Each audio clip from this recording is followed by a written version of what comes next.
Assalamualaikum warahmatullahi wabarakatuh. Halo teman-teman, kembali lagi di podcast Harmoni bersama saya Ayu Ardita. Teman-teman, beberapa waktu yang lalu kita sudah membahas tentang pencarian putra-putri terbaik Kota Kediri melalui ajang pemilihan Panji Galuh tahun 2024. Dan ternyata cukup banyak pertanyaan nih dari teman-teman tentang Panji Galuh Kota Kediri. Dan hari ini kita akan menjawab pertanyaan dari teman-teman dan sudah bersama kita narasumber hari ini Bu Dian dari Disbud Parpora Kota Kediri dan juga Ketua IKA Palu Mas Edi, yaitu Panji tahun 2022 ya Mas? Betul. Baik. Ini 2002. 2002. Baik. Nah Mas dan Ibu, ini kan pendaftarannya masih dibuka ya? Iya. Sampai kapan Ibu?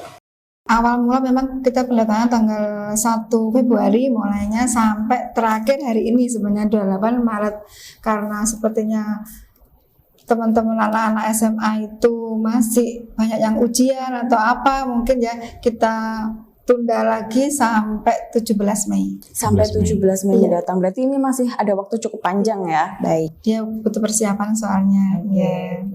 Nah, langsung aja kita ke pertanyaan yang pertama ya Bu ya. Nah, ini ada yang bertanya di Bu.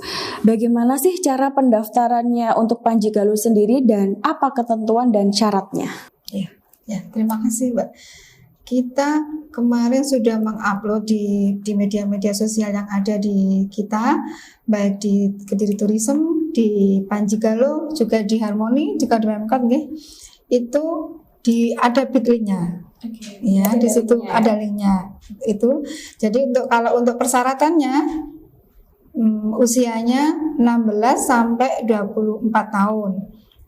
WNI, jelas ya.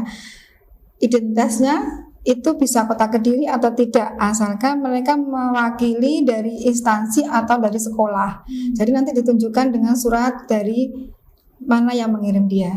Dia mewakili dari mana, dari sekolah atau dari instansi lain atau dari universitas gitu ya.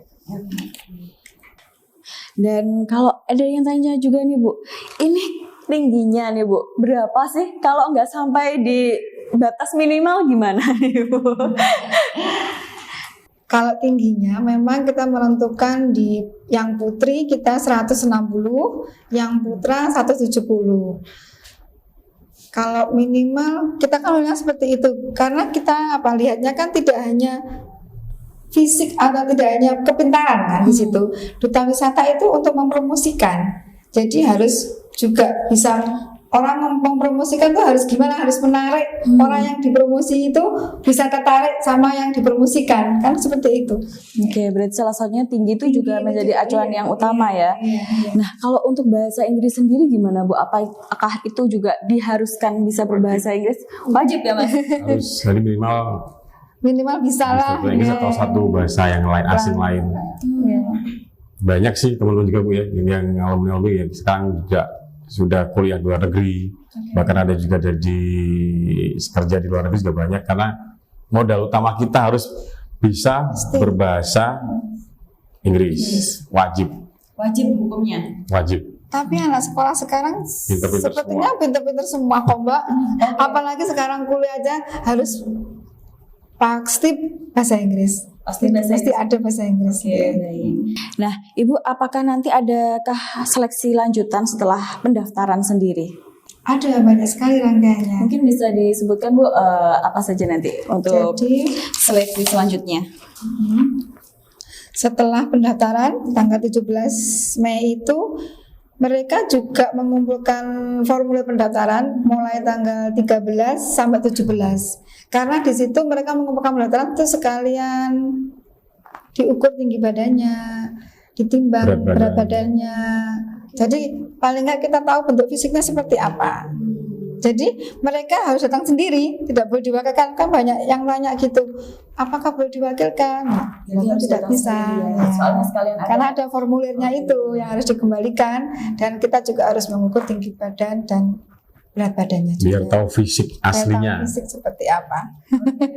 Terus setelah itu apa? Terus setelah itu tanggal 8 Juni itu kita ada technical meeting. Tanggal 9 Juni kita ada tes tulis dan wawancara. Nanti setelah tes tulis itu langsung kita wawancarai. Jadi sehari itu langsung. Sehari itu. Ya. Habis itu tanggal 15 Juni itu ada tes minat bakat Di situ langsung kita umumkan yang masuk finalis. Setelah itu tanggal 22 Juni ada pemotretan, pembuatan fitting untuk finalis ya. Dan tanggal 29 visitor. Terus tanggal 1 sampai 7 Juli itu latihan koreo untuk persiapan grand final ya. 11 sampai 13 Juli itu masuk di karantina.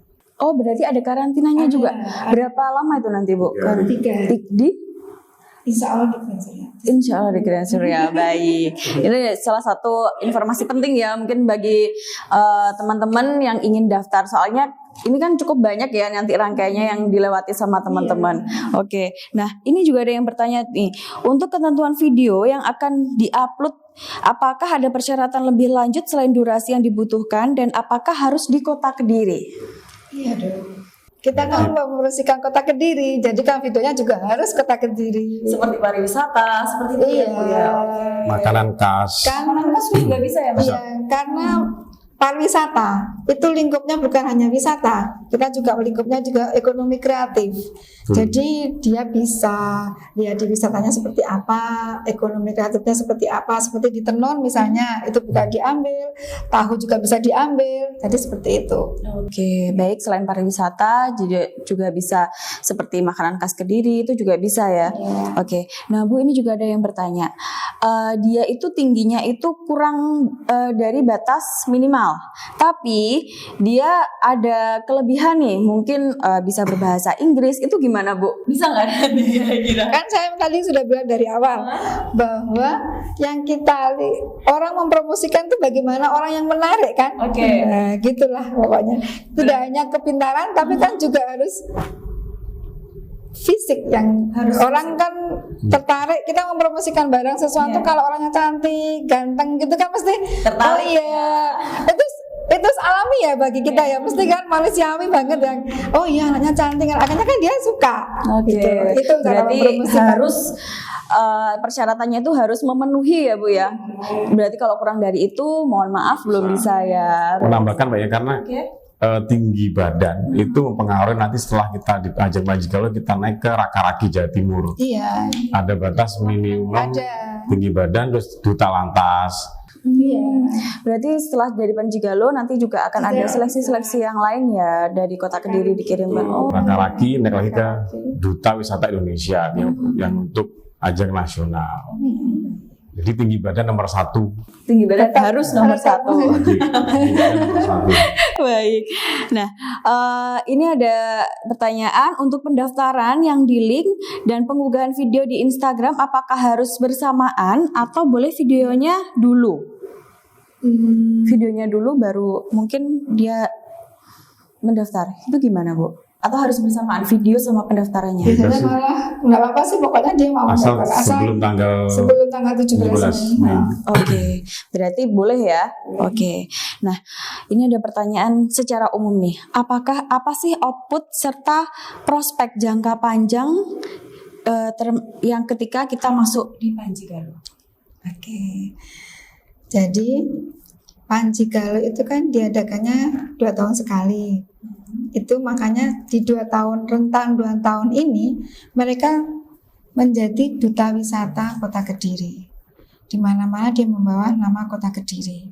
Dia mempromosikan wisata Kota Kediri, ekonomi kreatif Kota Kediri, dan di setiap kegiatan yang diselenggarakan oleh pemerintah Kota Kediri, dia tetap bisa mengikuti dan dia tetap bisa harus hadir di situ. Dan kita fasilitasi itu. Berarti juga difasilitasi dari Disbud Iya. Setelah 2 tahun setelah itu dia bergabung di IKAPALU namanya, Ikatan Panjigaluh, yang diketuai oleh Mas Edi. Jadi gitu.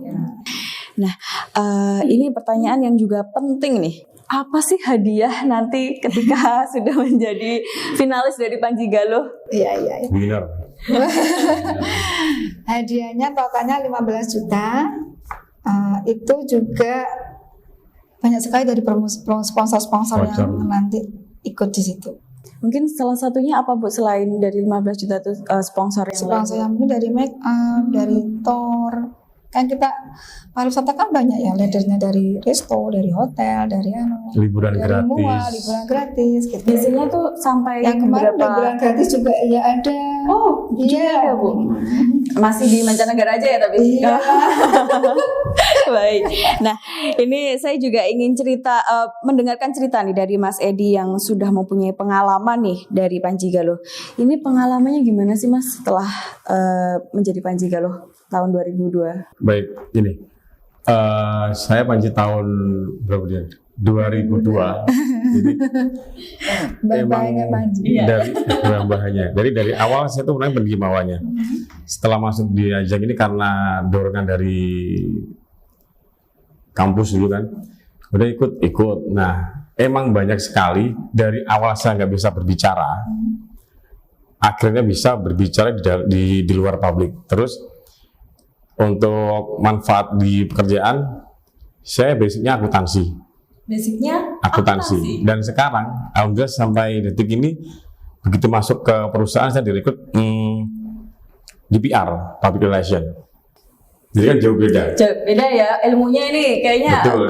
Itu juga gara-gara untuk CV saya gara-gara saya lampirkan dari piagam penghargaan sebagai Panji 2002 kemarin itu akhirnya ini duta wisata. Nah, efek positifnya di situ. Terus banyak mengenal wisata khususnya Jawa Timur. Terus kita sering ditugaskan tugas dinas dengan rekan-rekan teman-teman bapak ibu dari dinas zaman seperti itu kayak ke Bali, ke Surabaya, Pasuruan itu hampir tiap bulan, ke Taman Mini Indonesia Indah itu hampir tiap bulan kita dulu, dan pasti ada Panji Galuh. Itu tugas kita di sana untuk transit karena di sana ada wisata asing dan lokal. Jadi kita sebagai kayak apa ya? MC, bukan MC apa begitu.